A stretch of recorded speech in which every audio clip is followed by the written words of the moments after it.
On-Plug, o programa feito pelos monitores da Unbox.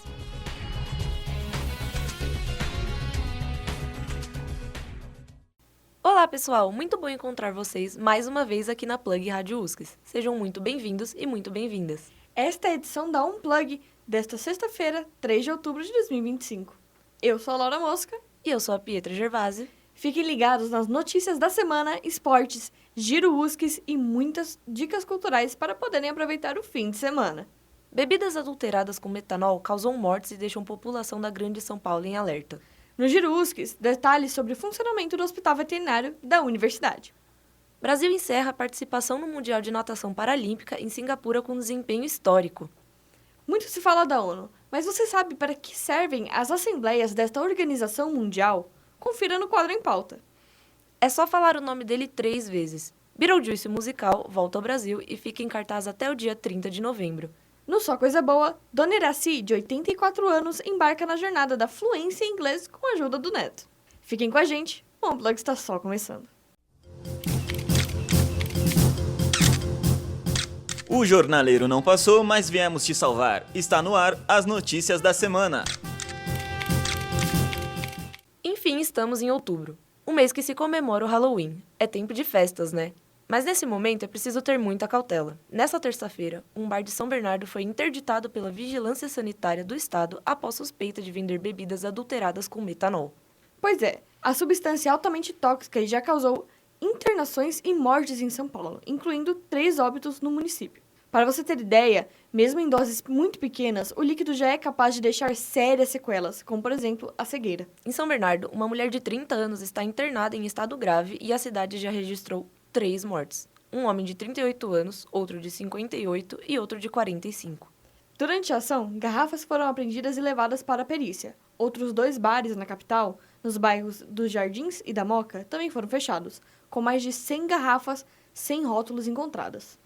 O governo do estado criou um gabinete de crise. Até agora, são 7 casos confirmados de intoxicação por metanol em São Paulo, com 5 mortes e 15 casos sob investigação. Caso suspeite que tenha ingerido alguma bebida contaminada, a orientação é procurar atendimento médico imediatamente, de preferência nas primeiras 6 horas após os sinais. É preciso muito cuidado, afinal, vale mais a pena adiar as comemorações do que correr risco de vida. Atenção você que é de Santo André, principalmente aqueles que andam de ônibus frequentemente. A SA Trans fez mudanças nas linhas T15, I07 e B11. As alterações começaram a valer nesta segunda-feira, 29 de setembro, dentro do programa de mobilidade da cidade. A linha T15 deixou de atender o Hospital Mário Covas e agora vai do Jardim do Estádio até o Jardim Guarará. O trajeto ganhou 21 viagens extras por dia e 9 ônibus novos. O trecho até o Hospital Mário Covas passa a ser feito pelas linhas B11 e I07, que tiveram o percurso ampliado para atender o local. Nas próximas semanas, será criada a linha da saúde, ligando a Vila Luzita a diferentes unidades médicas e ao Hospital Mário Covas. O Promob também já entregou 25 ônibus novos, 79 abrigos e mais de 200 pontos reformados. E falando em trânsito, você ficou sabendo sobre o mês da mobilidade? Foi uma linda campanha em Santo André, que reuniu várias atividades, como orientações educativas, simulador de impacto e ações interativas, todas voltadas para motoristas, pedestres, ciclistas e motociclistas. O objetivo é sempre o mesmo, incentivar comportamentos responsáveis e reduzir os acidentes no trânsito. Foram instalados pórticos educativos em 2 pontos movimentados da cidade, na Avenida Portugal com a Rua Dona Elisa Flacker e na Rua Luiz Pinto Flacker, com a Rua Coronel Oliveira Lima. As estruturas funcionam como cortinas que se fecham enquanto o semáforo está vermelho e trazem mensagens da campanha, reforçando o respeito às regras e a importância de um trânsito mais seguro. Durante a ação, motoristas e pedestres também receberam brindes educativos, como lixeiras de carro e folders com orientações, além de interação com um personagem temático. É muito bom saber a existência desse tipo de campanha, mas é bom sempre lembrarmos da importância da atenção no trânsito, um lugar tão perigoso. Conheça o convênio que garante acolhimento para mulheres vítimas de violência doméstica, renovado pelas prefeituras de São Caetano e São Bernardo. Com a parceria, moradoras de São Caetano podem ser atendidas na Casa Abrigo da Mulher, em São Bernardo, um espaço que oferece suporte social e psicológico, além de alimentação.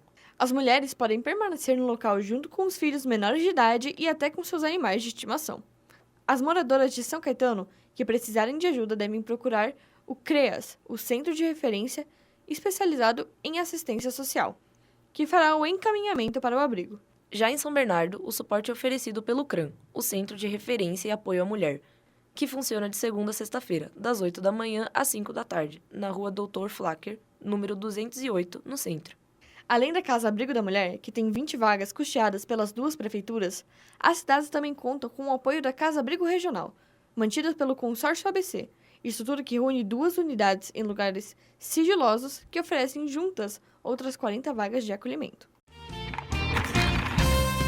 Giro USCS. Vocês perguntam e a gente responde. O curso de veterinária da USCS disponibiliza ao público atendimento a pets, por meio do Hospital Veterinário Universitário Municipal São Lázaro. Será que os estudantes de outros cursos e de outros campi conhecem o hospital veterinário da nossa universidade? Leonardo Rodrigues foi conversar com eles para descobrir.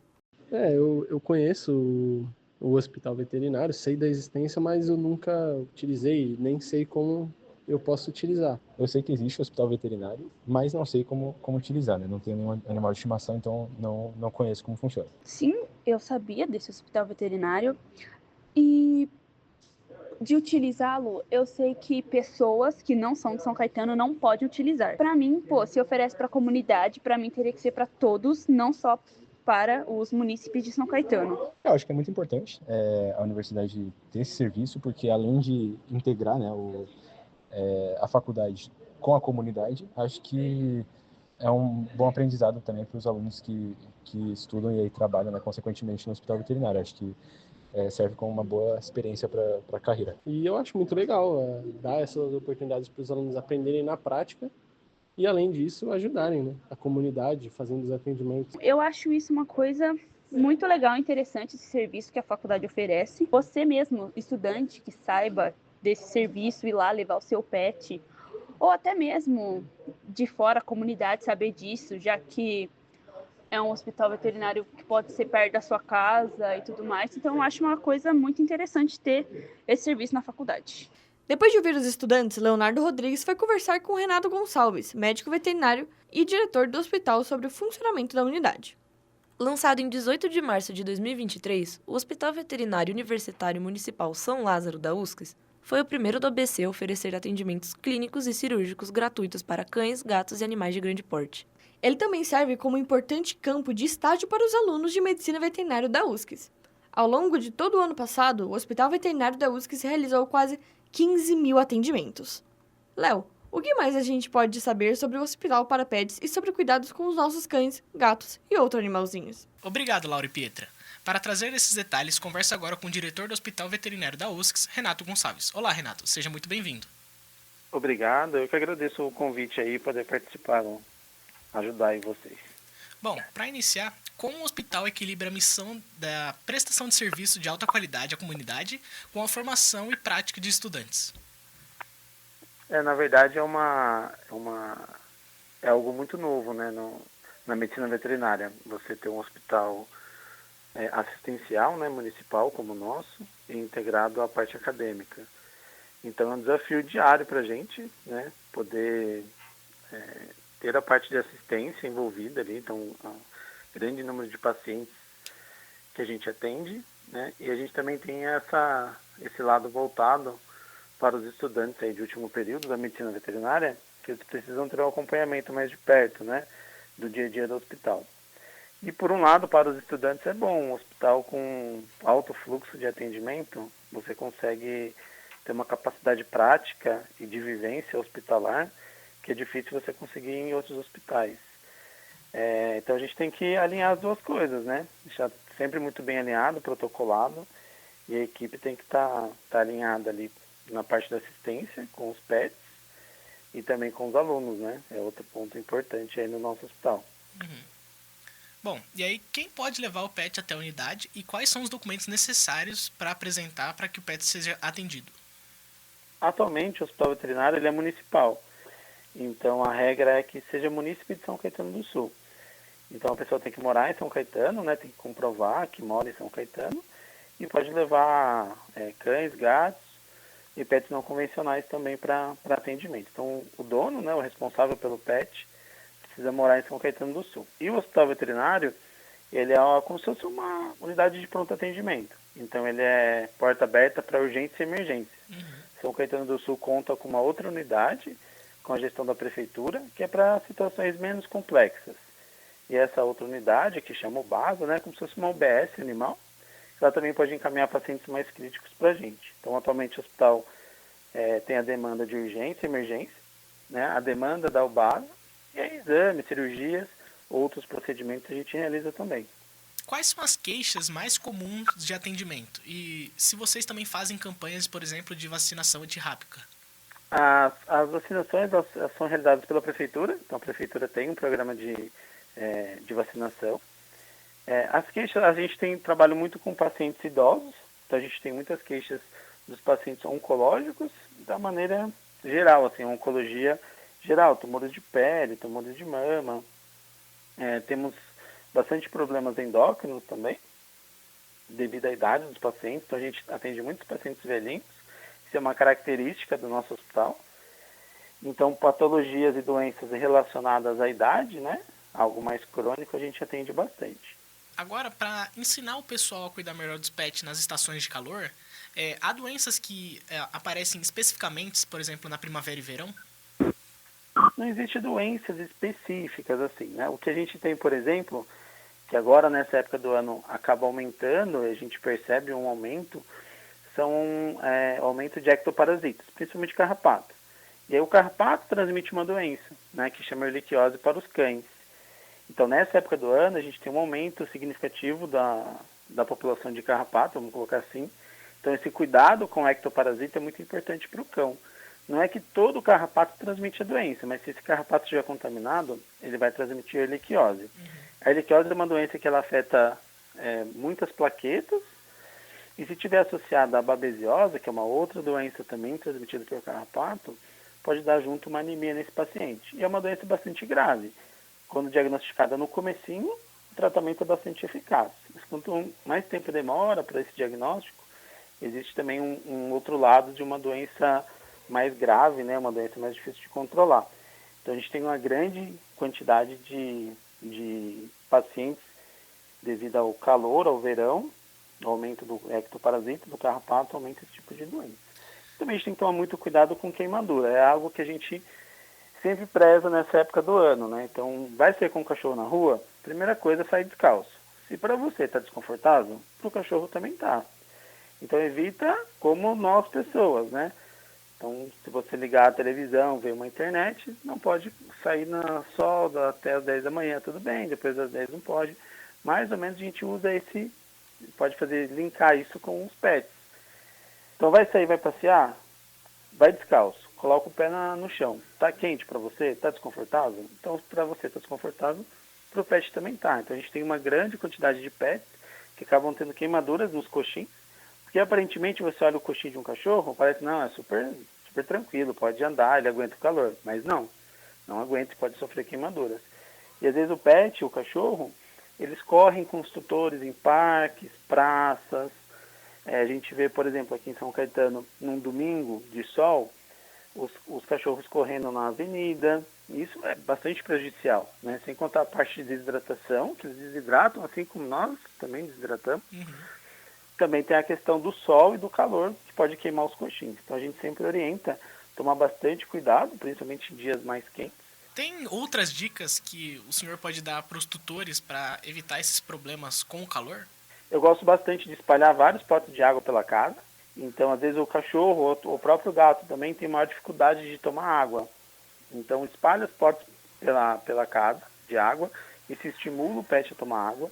Alguns gatos gostam de água corrente. Então, existem várias fontes hoje em pets que você pode, em pet shop que você pode comprar, ou você pode até fazer. Tem gente que compra aquela maquininha de aquário, né? Uma mangueirinha numa potinha de sorvete, você consegue reciclar essa água. Então, os gatos gostam disso também. Para gato, pote de cerâmica, pote de porcelana, eles gostam mais do que pote de plástico. Quanto mais potinhos espalhados, mais estimula ele a tomar água, né? Então, é muito interessante. Alguns cães, você pode oferecer algum tipo de fruta, né? Que é mais saudável para essa época do ano, como uma melão, uma melancia, por exemplo. Também tem rico em água, né? Então, reduz também. Você pode congelar essas frutas como se fosse uma espécie de sorvete para o cachorro. Então, diminui a temperatura corporal, hidrata ao mesmo tempo você acaba tendo um estímulo de brincadeira ali com o seu pet. E aí, voltando um pouquinho agora para já finalizando, né? Voltando um pouquinho sobre a questão dos atendimentos. No verão passado, houve muita procura por causa do calor para atendimento? Sim, a gente tem uma alta demanda por conta do calor, principalmente nas raças que a gente chama de braquicefálicos. Braquicefálicos são aquelas raças de focinho chato, tipo bulldog, pug. Essas raças, elas têm uma questão anatômica de uma dificuldade respiratória. Alguns pets precisam passar por cirurgia para corrigir isso. Outros pets, só por ter anatomia diferente, têm dificuldade de respirar. E o cachorro, ele tem uma característica, né? Ele perde temperatura respirando. Então, como que um cachorro que está hipertérmico perde temperatura? Ele aumenta a frequência respiratória.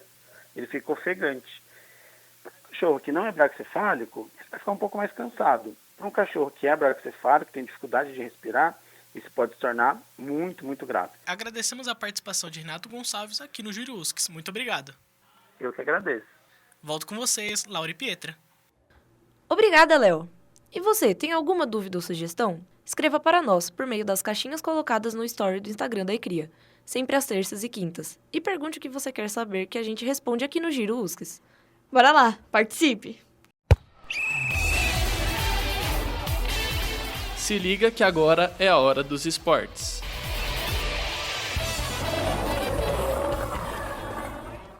A Prefeitura de Mauá está com inscrições abertas para aulas gratuitas de artes marciais. As modalidades disponíveis são judô, karatê e taekwondo, com vagas para crianças a partir de 5 anos. As aulas acontecem no ginásio poliesportivo Celso Daniel, na Vila Noêmia. Os horários são variados. Taekwondo, às segundas e quartas, das 9h30 às 10h30 da manhã. Já o judô é às quartas e sextas, das 8 às 9h30 da manhã. E o karatê às terças e quintas, das 4h30 às 5h30 da tarde.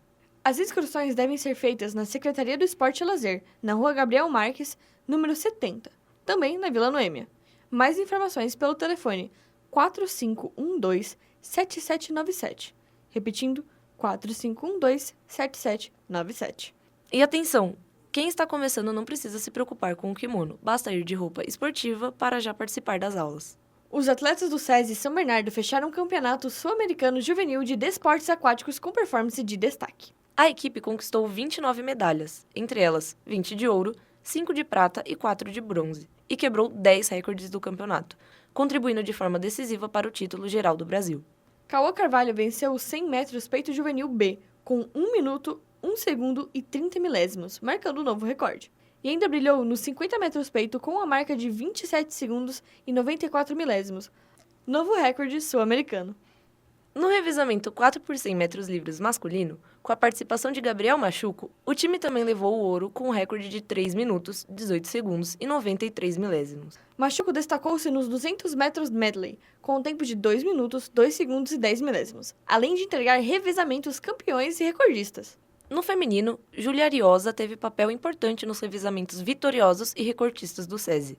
Outros destaques incluem Fábio Lopes, campeão dos 800 e 1.500 metros livre, e Felipe Catuta, com título nos 200 metros peito. O Brasil encerrou sua participação no Mundial de Natação Paralímpica em Singapura com desempenho histórico. Foram 39 medalhas no total, sendo 13 de ouro, 16 de prata e 10 de bronze, o que garantiu ao país a 6ª colocação no quadro geral.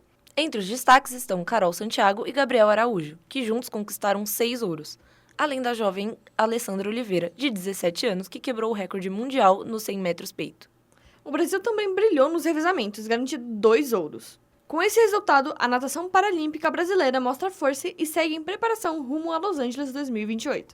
O Brasil conquistou mais 3 medalhas no Mundial Paralímpico de Atletismo. O grande destaque foi Thalita Simplício, de 28 anos, que venceu os 400 metros na classe T11, para pessoas cegas, e conquistou o tetracampeonato mundial. Ao lado do guia Felipe Veloso, ela venceu a prova com um tempo de 59 segundos e 76 milésimos, garantindo sua 9ª medalha em mundiais. O país também comemorou 2 pratas. Maria Clara Augusto, de 21 anos, brilhou nos 100 metros T47 para atletas com amputações nos membros superiores, fazendo a melhor marca da carreira, 12 segundos e 20 milésimos. Já André Rocha levou a prata no lançamento de disco da classe F52. Com esses resultados, o Brasil manteve presença no pódio em todos os 3 dias do Mundial, mas caiu para a segunda posição no quadro de medalhas, atrás apenas da China pela diferença de 1 bronze. Em pauta, a nossa entrevista da semana. A edição de número 80 da Assembleia Geral da ONU ocorreu entre os dias 23 a 29 de setembro, em Nova York, reunindo 193 países. O tema desta reunião foi Melhores Juntos, 80 anos e mais pela paz, desenvolvimento e direitos humanos. O presidente brasileiro abriu os discursos, afirmando que a soberania nacional não é negociável, chamando a guerra de Gaza de genocídio e fazendo alerta sobre o clima extremo. Desta vez, o evento trouxe surpresas. Lula e Trump sinalizaram aproximação, após vários meses de farpas e crises. Aliados dos Estados Unidos reconheceram o Estado da Palestina, enquanto o presidente norte-americano surpreendeu ao adotar o tom pró-Ucrânia. E você, entende para que serve a ONU, Organização das Nações Unidas, e qual a finalidade das assembleias? A ONU foi criada em 1945, ao fim da Segunda Guerra Mundial, com foco em resolver problemas globais, construir relações amistosas e promover o respeito aos direitos humanos. Embora relevante, a ONU não tem poder para impor leis e todas as decisões tomadas nas reuniões são sugestões que podem ou não ser adotadas pelos chefes das nações. Para abordar o assunto, conversamos agora com o professor e gestor do curso de Relações Internacionais, Vinícius Domingue Nunes. Seja muito bem-vindo, Vinícius. Eu que agradeço. Muito obrigado pelo convite.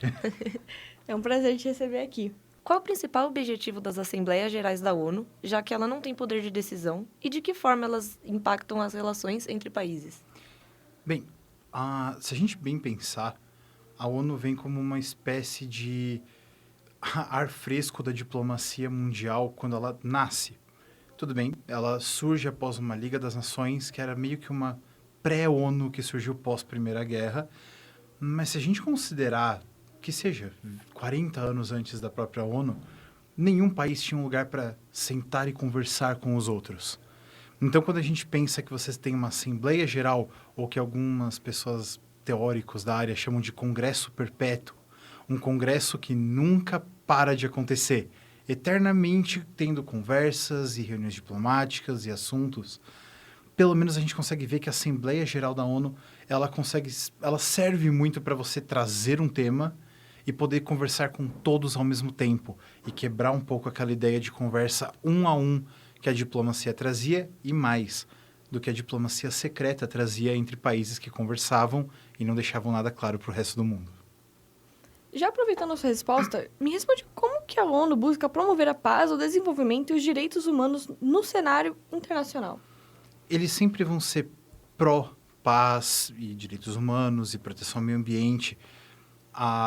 O que eles dependem muito é dos países criarem políticas necessárias para isso. Uma coisa da ONU é que ela pode sempre aconselhar, ajudar, prestar apoio, mas ela não tem poder de país.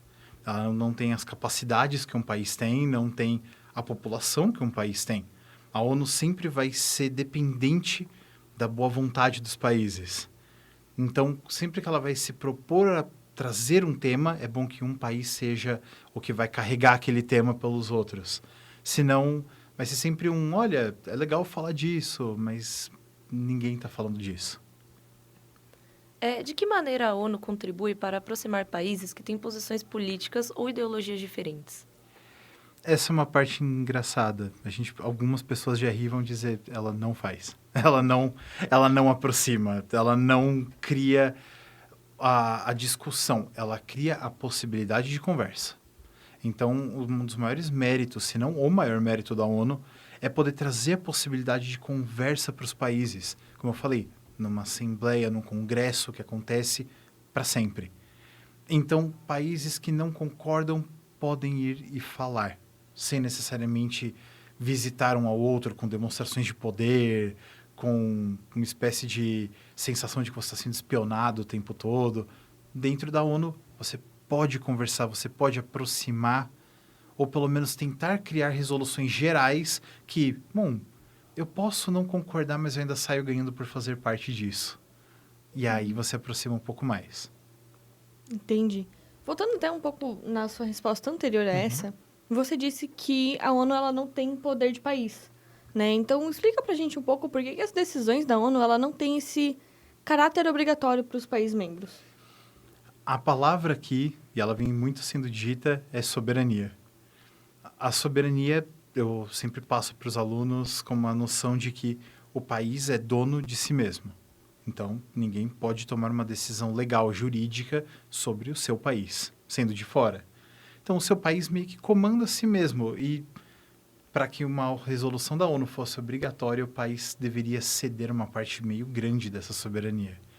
De dizer, olha, tudo bem, a soberania ela funciona de forma a eu comando meu país, mas eu ainda estou aberto a pressões externas, a ameaças, eu não estou dentro de uma bolha porque eu sou soberano. Mas eu também tenho o poder de escolha. Se eu perder o poder de escolha, eu perco soberania e a ONU se torna mais do que uma instituição internacional. Ela se torna um império. E aí qualquer decisão que tiver valor de lei vai perder qualquer característica de país que o país que deva, como eu posso dizer, obedecer teria. De que maneira temas atuais, como a guerra em Gaza, a mudança climática e o conflito na Ucrânia, mostram a importância da ONU no debate global? Tá, a ONU ela sempre vai tentar trazer o debate que está mais em voga para os holofotes. Então, vamos tentar mostrar isso para o mundo, falar disso, tentar resolver isso de forma mais pacífica. Uma das coisas que mais vale a pena mencionar da ONU é a existência do Conselho de Segurança. O Conselho de Segurança é o que difere ela da antiga Liga das Nações, que não tinha um tão funcional, nem dá para dizer que tinha um. E o Conselho de Segurança vai dizer, olha, você pisou na bola feio, tá? Você errou, você invadiu tal país de uma forma ilegal, por razões totalmente legais, tudo aqui foi errado. Se o Conselho aceitar como um todo aquilo, ou seja, se os 5 membros principais não vetarem, nenhum deles vetar, todo o Conselho de Segurança se junta para agir contra aquele país que agiu errado. Isso foi o que aconteceu na Guerra do Golfo. Se a gente bem pensar, a Guerra do Golfo, no comecinho dos anos 90, o Iraque invadiu o Kuwait, o Iraque devia dinheiro para todo mundo, eu até brinco que o Iraque devia dinheiro para o Brasil. Então, se você está devendo dinheiro para o Brasil, você está devendo dinheiro para muita gente. Mas o Iraque devia, ele tinha passado por uma guerra contra o Irã, olhou para um vizinho pequeno, rico, cheio de petróleo, que era o Kuwait, e atacou. E anexou, transformou num novo pedaço do Iraque. 28 países atacaram o Iraque para libertar o Kuwait. Quantos filmes anti-guerra do Golfo você já viu?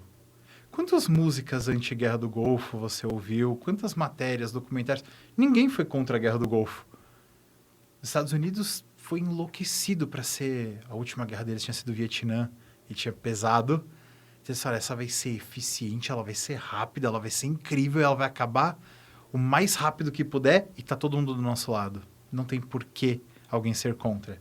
Então você vai ouvir músicas, filmes, todo o Zeitgeist falando mal da guerra do Iraque, da guerra do Afeganistão menos. Ele ainda era bem pautado. O que eu quero dizer com isso? O Conselho de Segurança é um braço da ONU funcional, mas todos os outros são muito mais uma capacidade de tentar tratar e conversar melhor sobre o assunto. Parece que eu estou me repetindo, essa é a grande crítica que muitos especialistas têm com a ONU. Ela é um fórum, ela é um lugar para se conversar, mas faz alguma coisa efetivamente? Não muito. Aproveitando essa última parte que você falou, como que você avalia os resultados das discussões dessa última edição da Assembleia Geral da ONU? Eu observo que a Assembleia ela criou uma possibilidade de países conversarem pós-Assembleia.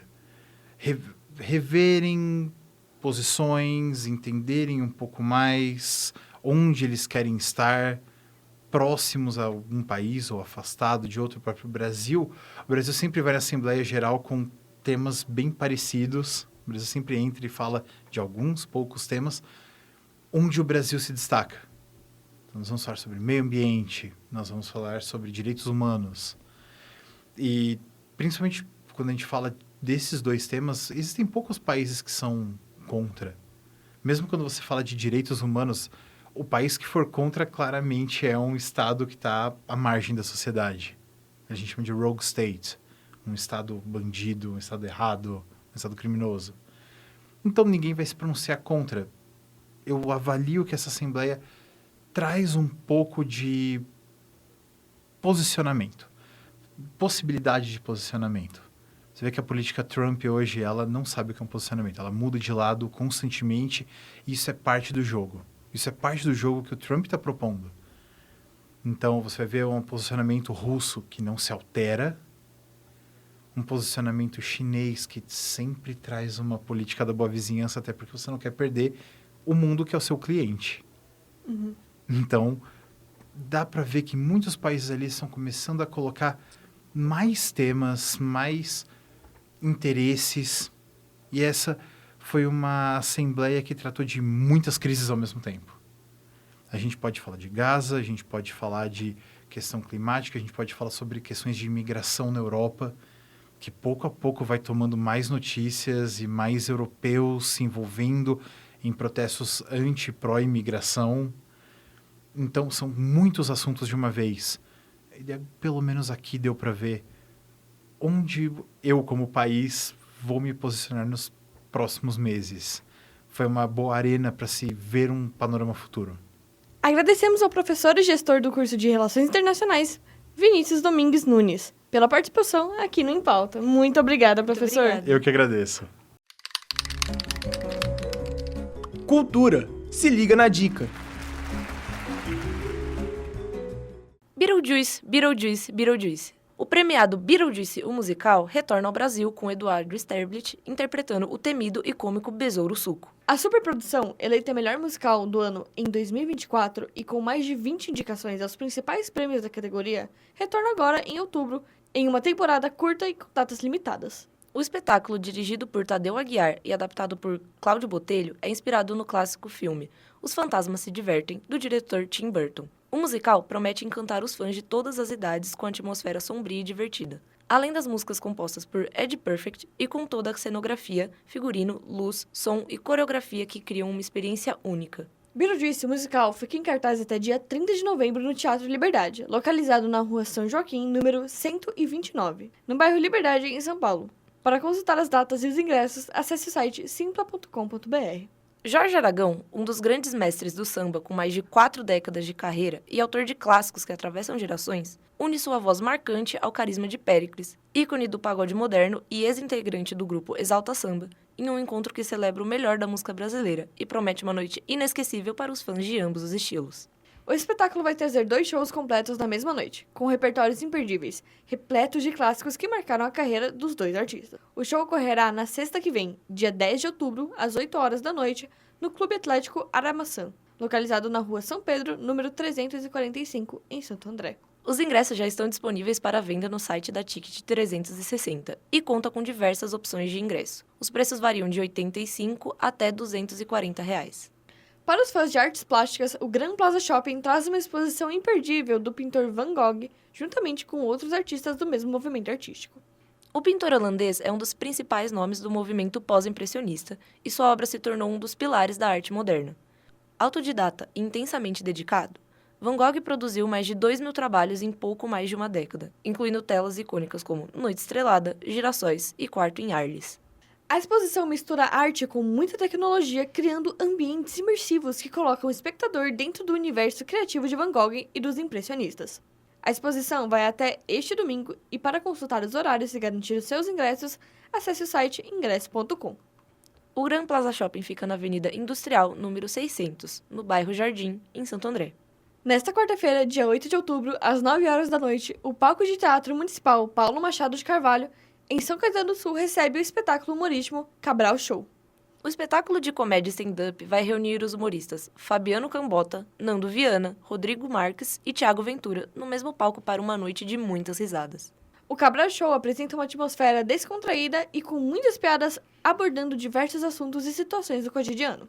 Os ingressos estão sendo vendidos online e em ponto de venda específico. Para comprar seus ingressos ou consultar os pontos de venda, acesse o site bilheteriaexpress.com.br. E aí? Vamos falar de coisa boa?